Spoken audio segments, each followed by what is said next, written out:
안녕하세요. 반갑습니다. 이사부입니다. 이번 시간에는 수능 대비 역함수 심화 개념 5번째 시간으로 역함수 존재성의 필요 충분 조건과 충분 조건을 모두 정리해보는 시간을 갖도록 하겠습니다.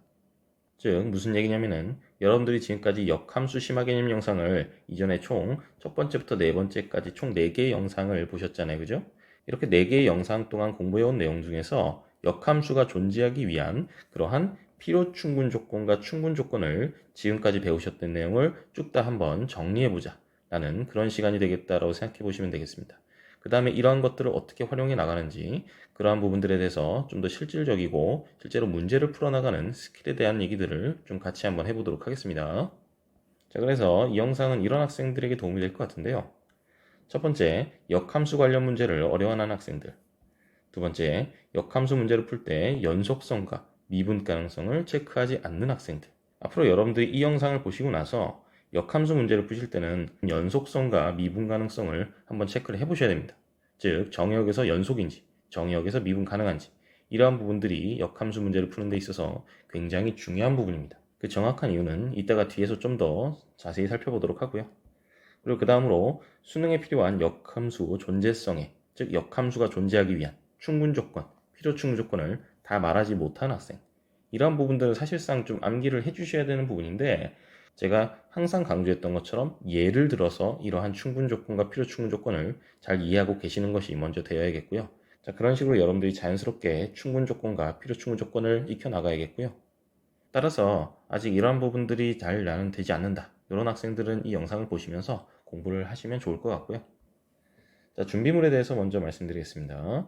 필기도구와 연습장, 그리고 제가 항상 강조하죠. 미칠 듯한 집중력이 반드시 필요하겠고요. 아직 보지 않으셨다면 수학 잘하는 법 영상, 그리고 역함수 심화 개념 첫 번째부터 네 번째 영상, 요걸 꼭 미리 시청하시고요. 특히 이걸 보지 않으시면 오늘 내용이 여러분들이 이해가 잘 안 되실 겁니다. 그래서 본 영상을 이해하시려면 반드시 지난 역함수 심화 개념 첫 번째 거부터 네 번째 거까지 다 미리 좀 시청을 하시는 것이 좋을 것 같습니다. 그리고 늘 말씀드리지만 여러분들이 머리만 갖고 수업을 들으시고 참고할 다른 책이나 도와줄 사람은 멀리 하시기 바랍니다. 자, 그 다음은 주의사항에 대해서 말씀드리겠습니다. 이 영상은 수학 전 범위를 최소한 한 번은 다 공부한 학생들을 위한 수업입니다. 그래서 최소한 이런 것들은 좀 전반적으로 잘 알고 계셔야겠고요. 편의상 정의역은 실수 전체 집합으로 고정하도록 하겠습니다. 자, 그러면 여러분들이 뭘 해보시냐면은 지금까지 배우셨던 내용을 토대로 해서 치역과 공역이 같은 상황이고 그 다음은 연속 조건이 중요합니다. 이 연속 조건이 우리가 전제되어 있을 때 fx의 역함수가 존재하기 위한 필요 충분 조건을 여러분들이 아는 대로 한번 백지에 다 써보시는 겁니다. 지금까지 배우셨던 내용 그리고 여러분들이 알고 계신 내용들을 토대로 해서 한번 써보시는 거예요. 자, 잠깐 화면 멈추고 한번 해보시겠어요? 자, 다 해보셨나요? 그러면 저와 함께 같이 한번 정리를 해보도록 하겠습니다. 자, 먼저 요 조건을 좀 생각해 보시면은 치역과 공역이 같다라고 돼 있으면 우리가 어떤 얘기가 되는 거냐면은 1대1 함수라는 거랑 그리고 1대1 대응이다. 어떤 함수의 치역과 공역이 같다라는 거는 그 함수가 1대1 함수라는 것과 1대1 대응이라는 게 어떻게 됩니까? 필요 충분히 된다라는 거죠. 그죠? 그리고 사실 요 연속 조건이 굉장히 중요해요. 연속이냐 아니냐에 따라서 우리가 좋은 성질들이 성립하냐 안 하냐가 굉장히 큰 차이가 났었죠. 여러분이 잘 기억하고 계시겠지만 어떤 함수 f가 있을 때 그 함수가 정역 전체에서 증가하거나, 즉 지금 실수 전체 집합이겠죠. 실수 전체 집합에서 증가한다. 또는 실수 전체 집합에서 감소한다. 즉 정역 전체에서 계속 증가하거나 정역 전체에서 계속 감소하거나. 그죠? 이런 경우를 생각해 봤을 때 정역 전체에서 다 증가하거나 또는 정역 전체에서 다 감소한다. 요거랑 우리가 1대1 함수의 관계를 생각해 보시게 되면 어떻게 된다? 연속 조건이 있든 없든 정역 전체에서 증가하거나 정역 전체에서 감소하게 되면 우리가 1대1 함수라는 건 항상 참인 거예요. 하지만 1대1 함수라고 해서 증가 또는 감소다. 뭐 이런 식의 얘기는 원래 안 되는 거죠. 하지만 연속 조건이 전제가 되면 요 연속 조건이 전제가 된 순간 어떻게 되면 이게 필요 충분 조건이 되는 거죠. 그리고 이미 여러분들이 잘 알고 계시는 것처럼 역함수가 존재하기 위한 필요 충분 조건으로 대표적인 게 바로 그 함수가 1대1 대응인 거죠. 이런 것들을 배웠고 여러분들은 또 추가적으로 뭘 배우셨냐면 역함수가 존재한다는 거랑 극값이 존재하지 않는다라는 게 이것도 연속 조건이 있을 때는 필요 충분 조건이 된다라고 배웠습니다. 따라서 이런 식으로 정리를 할 수가 있게 됩니다. 어떤 함수 fx의 치역과 공역이 같고 연속일 때 역함수가 존재할 필요 충분 조건이 뭐가 되겠느냐? 그 함수 fx가 역함수가 존재한다. 이거는 어떤 필요 충분 조건이 되겠는가? 첫 번째, fx가 우리가 가장 잘 아는 거 1대1 대응이다 라는 게 있겠고, 그 다음으로 뭐가 되겠습니까? fx가 1대1 함수가 된다는 게 사실상 지금은 필요 충분 조건이 되는 거죠. 그 다음으로 fx가 정역에서, 그러니까 지금 같은 경우에 실수 전체 집합으로 그냥 생각하시면 되겠고, 아니면 상황에 따라서는 닫힌 구간일 수도 있고 열린 구간이 될 수도 있겠죠. 어쨌든 그냥 지금은 실수 전체 집합으로 생각하셔도 무방하겠습니다. 그냥 저는 정역이라고 표현할게요.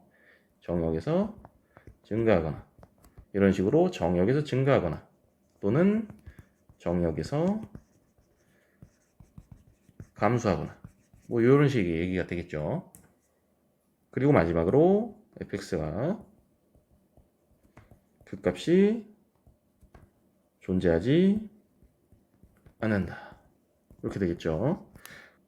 이런 식으로 이 연속이라는 이 조건이 굉장히 강력하게 작용하는 겁니다. 특히 연속이라는 조건 때문에 가장 강력하게 작용했던 부분이 뭐냐면은 요런 부분이랑 요런 부분인 거죠. 극값이 존재하지 않는다. 이것도 연속 조건이 있어야만 필요 충분 조건이 된다라는 거. 그리고 연속 조건이 생김으로써 어떤 얘기가 되냐. 그리고 아까 말씀드렸듯이 1대1 함수라는 거랑 증가 또는 감소가 된다라는 거. 이런 부분들이 연속 조건 때문에 되는 거예요. 즉 앞으로 여러분들이 역함수 관련된 문제를 풀 때 역함수의 존재성과 특히 관련된 문제를 푼다라고 했을 때는 반드시 연속인지 체크해 보시는 작업이 중요하겠고, 연속인지 체크해 본 다음에는 어떤 얘기를 할 수 있게 되냐면 뭐 극값이라든지 아니면 증가함수냐 감소함수냐라든지 이런 얘기들을 바로바로 체크하실 수가 있게 되는 거예요. 연속만 되면은 역함수가 존재하는 함수다. 그러면 자연스럽게 얘가 증가냐 감소냐 이런 걸 체크한다든지 극값이 존재하지 않겠느냐 이런 얘기들로 바로 연결이 된다라는 거예요. 따라서 여러분들이 역함수 관련해서 특히 역함수 존재성과 관련된 문제를 풀 때는 반드시 연속성을 체크해 보시는 게 좋은 거예요. 자, 그럼 그 다음으로 이번에는 아까랑 비슷한 상황인데 연속 대신에 미분 가능만 우리가 조건을 바꿔놨습니다. 그 다음으로 이번에는 fx의 역함수가 존재하기 위한 필요 충분 조건뿐만 아니라 충분 조건도 우리가 많이 배웠잖아요. 이런 부분까지도 같이 생각을 해보겠습니다. 아까 마찬가지로 치역과 공역은 같게 한 그런 상황이라고 전제하겠습니다. 자, 그러면은 여러분이 잠깐 화면을 멈추시고 한번 백지 한번 써보시겠어요? 자, 다 해보셨나요? 자, 이번에도 아까 마찬가지로 한번 생각해 볼 텐데, 일단 여러분들이 잘 아시는 것처럼 당연히 미분 가능하면 그 함수는 연속이 되잖아요. 따라서 아까 연속에서 얘기했던 필요 충분 조건들은 일단 다 성립하는 겁니다. 즉 아까 봤었던 역함수가 존재할 필요 충분 조건들 뭐가 있었어요? fx가 1대1 대응이다. 그리고 fx가 1대1 함수다. 그리고 fx가 정역에서 증가한다. 또는 정역에서 감소한다. 그리고 마지막으로 fx의 극값이 존재하지 않는다. 이런 얘기들은 당연히 필요 충분 조건으로서 성립하게 되는 겁니다. 거기다가 지금 미분 가능 조건을 좀 더 활용하게 되면 우리가 지난 시간에 배웠던 도함수의 부호랑 역함수의 존재성, 이 관계에 대한 얘기를 좀 더 할 수 있게 되는 거죠. 즉 우리가 이 충분 조건에 대해서 조금 더 생각을 해보기만 하면 되는 거예요. 그 내용만 우리가 아까 내용에서 추가해주면 되는 겁니다. 우리가 뭘 배웠냐면은 정역에 속하는 모든 실수 x에 대해서 어떻게 됩니다. 즉 모든 실수 x에 대해서 f'x가 다 양수가 되거나, 또는 모든 실수 x에 대해서 f'x가 다 음수가 되거나, 요게 되면 어때요? 역함수가 존재한다, 이 얘기가 된다고 했죠. 그리고 사실 이거랑 우리가 필요 충분 조건인 걸 배웠어요. 뭘 배웠냐면은 모든 실수 x에 대해서 f'x가 0이 아니다, 그죠? 요거까지 배웠습니다. 당연히 이게 두 개지가 지금 요거랑 요거가 필요 충분 조건이 되기 때문에 요 f'x가 0이 아니다, 모든 실수 x에 대해서 미분계수 0인 곳이 없다, 그러한 점이 존재하지 않는다, 요것도 마찬가지로 역함수가 존재하기 위한 그러한 충분 조건이 된다라고 얘기할 수가 있게 되는 거죠. 요거는 참이지만 우리가 지난 시간에 배워줬던 것처럼 요것도 아니고 당연히 이것도 안 되겠죠, 그럼. 그죠? 요런 식으로 우리가 배웠고, 그리고 제가 지금 여기에서 질문을 던지진 않았지만 미분 가능 조건이 있을 때 이 역함수가 존재할 필요 조건까지도 여러분이 배웠습니다. 어떻게 하면 된다. 그죠? 여러분 잘 기억하고 계시죠? f'x가 실수 전체 집합에서, 즉 정역 전체에서 0 이상이거나 또는 실수 전체 집합에서 0 이하거나 이런 것들이 성립하게 되면, 그죠? 이것이 바로 역함수가 존재하기 위한 필요 조건이 된다. 즉 우리가 역함수가 존재하면 이게 된다. 요 얘기는 되는 거죠. 하지만 요 얘기는 어떻다. 안 되는 반례가 존재한다. 상수함수 같은 거 생각하시면 되죠. 하지만 제가 무슨 얘기까지 말씀드렸냐면은 우리가 다항함수 같은 경우에는 다항함수의 같은 경우에는 상수인 구간이 존재하지 않아요. 물론 더 정확하게 얘기하면 상수함수를 제외한 다항함수를 얘기하는 겁니다. 그게 가장 정확한 표현이죠. 상수함수를 제외한 다항함수 같은 경우에는 일정 구간에서 상수인 구간이 나타날 수가 없어요. 불가능합니다. 따라서 사실 역함수가 존재한다라는 거랑 요거랑 다항함수, 상수함수를 제외한 다항함수에 한해서는 이게 사실상 필요 충분 조건이 돼요.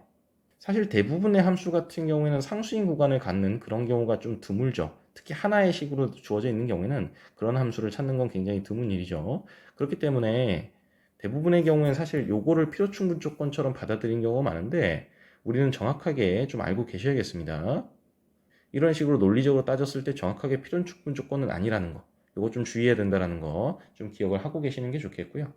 어쨌든 중요한 건 뭐냐면은 아까 제가 연속성이 전제되어 있는 경우에도 마찬가지였지만 역함수와 관련된 특히 역함수의 존재성과 관련된 이런 문제를 풀 때는 그 함수가 연속인지도 체크해보고 미분 가능한지도 체크해봐야 되는 거예요. 그래야 연속일 때 우리가 필요충분 조건 배운 것들을 막 쓸 수 있고 만약 미분 가능하다면 이런 식으로 우리가 필요충분 조건, 충분 조건, 필요 조건 이런 것들을 적절히 우리가 활용할 수 있다는 겁니다. 굉장히 중요한 얘기입니다. 그래서 여러분들 이런 문제 풀 때는 연속인지 미분 가능인지 꼭 체크를 해보셔야 돼요. 자, 그럼 구체적으로 문제를 한번 살펴보도록 하겠습니다. 사실 이 문제를 하나하나 다 풀진 않을 거고 오늘 배운 내용, 우리가 역함수와 관련돼서 중요한 부분만 우리가 얘기하고 그냥 넘어갈 겁니다. 이 문제는 2021학년도 사관학교 나형 문제인데요. 우선 여러분 잠깐 화면 멈추시고 이 문제를 한번 읽어보시겠어요?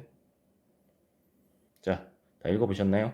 그러면은 이 문제를 풀 때 우리가 어떻게 출발해야 되는지 한번 얘기를 좀 해보도록 하겠습니다. 자, 우선 뭘 보냐면은 여기 보시면 역함수가 존재하도록 하는 요 얘기가 있잖아요. 요런 얘기 나오면은 아까 말씀드렸듯이 먼저 이 함수 gx가 연속인지 아니면 미분 가능한 함수인지 요거부터 체크해 보는 겁니다. 자, 여러분이 눈치가 빠르셨으면 아실 텐데 이거는 지금 x에다가 1 넣어보게 되면 어떻게 되냐면은 f1이 나오고 x에다가 4 넣어보면 f4가 나오죠. 물론 이제 범위가 이렇게 돼 있어 넣어볼 수는 없는데 사실상 이제 1에서의 우극한, 4에서의 좌극한 이런 걸 보게 되는 거죠. 어쨌든 여기에다가 대입해 보시면은 1,f1 이렇게 나오고 4,f4 이렇게 나옵니다. 무슨 얘기가 되냐면은 여기 예를 들어서 yfx가 이런 식으로 생겼다고 칩시다. 그리고 여기가 예를 들어서 1,f1이라고 할게요. 그리고 여기가 4,f4라고 하겠습니다. 눈치 빨랐으면 여러분이 바로 이제 눈치를 채실 수도 있는데 이 두 점을 이은 직선 부분이 되는 거죠. 물론 양 끝점은 빠지게 되겠지만 어차피 별 의미가 없죠. 왜냐면은 결국에는 이 범위에서 결국엔 양 끝점을 포함하게 되기 때문에 무슨 얘기가 되냐면은 이런 식으로 y는 gx의 그래프는 이 부분이랑 이 부분이랑 이 부분 이런 식으로 우리가 모양이 나타나게 되는 거죠. 즉 지금 보시는 것처럼 미분 가능성은 우리가 보장이 되진 않죠. x는 1이랑 x는 4에서 우리가 미분 가능성이 보장되진 않기 때문에 미분 가능한지 몰라요. 하지만 뭐는 확실히 보장되냐면은 연속성은 보장이 되는 거죠.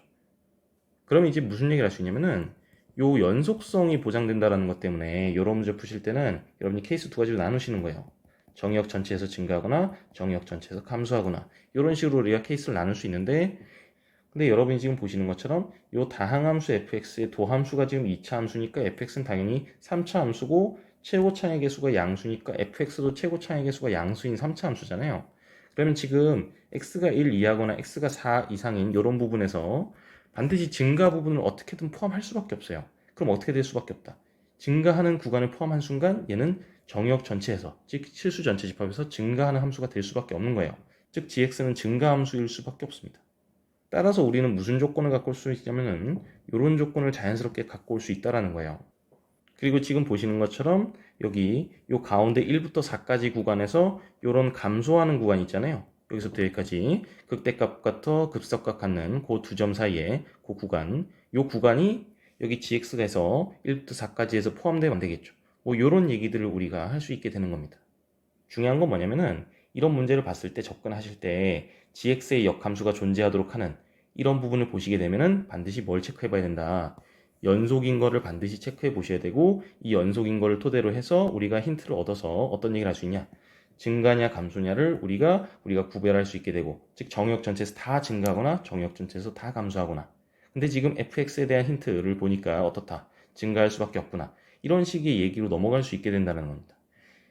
따라서 이런 문제를 푸실 때는 반드시 연속성, 미분 가능성 이런 걸 꼭 체크를 해보셔야 되겠다는 거예요. 자, 그럼 그 다음 문제로 넘어가 보겠습니다.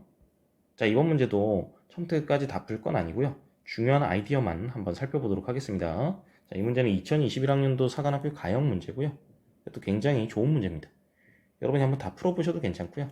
잠깐 화면 멈추시고 여러분이 일단 한번 문제 한번 읽어보시겠어요? 자, 다 한번 읽어보셨나요? 자, 지금 보시면은 가나 조건에서 이 fx가 실수 전체 집합에서 연속이라고 했고 역함수가 존재한다고 했어요. 즉, 요 두 조건을 보시고 여러분이 이렇게 생각하시는 거죠. 실수 전체 집합에서 증가하거나 실수 전체 집합에서 감소하거나 둘 중 하나다. 이렇게 판단하실 수 있는 거죠. 근데 지금 보시면은 A가 양수란 조건 줬어요. 그죠? 여기서 잘 보시면은 이 조건을 잘 보시면 이게 지금 x가 10보다 작을 때 위로 볼록인 2차 함수가 되잖아요. 왜냐면 2차항, 최고차항 계수 여기 보시면 여기 마이너스 a니까 마이너스 a 음수잖아요. 그러면은 이 2차 함수 그래프를 여러분이 그려보시면 이런 식으로 생겼다라고 우리가 알 수 있잖아요. 그러면은 x는 c의 위치가 여기건 여기건 여기건 그게 다 무슨 상관입니까? 무조건 어떻게 돼요? 증가하는 부분을 포함하게 되죠. 예를 들어서 이런 식으로 증가하는 구간을 무조건 포함하게 되기 때문에 증가하는 구간을 fx가 포함하면 어떻게 되겠어요? 조금이라도 증가하는 구간 포함하게 되면 얘는 어떻게 될 수밖에 없다. 정의역 전체에서, 즉 실수 전체 집합에서 증가할 수밖에 없다. 이런 얘기가 가능하겠다는 거죠. 요 2차 함수의 추계 방정식, 즉 대칭축, 이 2차 함수 선대칭이잖아요. 요 대칭축 얘를 그냥 편의상 k라고 두겠습니다.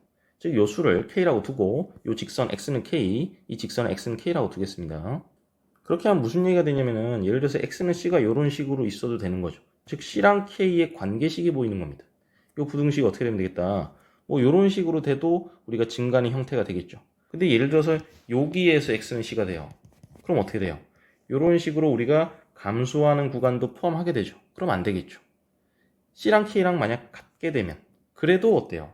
만약 C랑 K랑 이런 식으로 같게 되더라도 이런 식으로 우리가 증가하는 구간만 생기게 되기 때문에 문제가 없는 거죠. 따라서 이런 관계식을 얻어낼 수가 있게 되는 겁니다.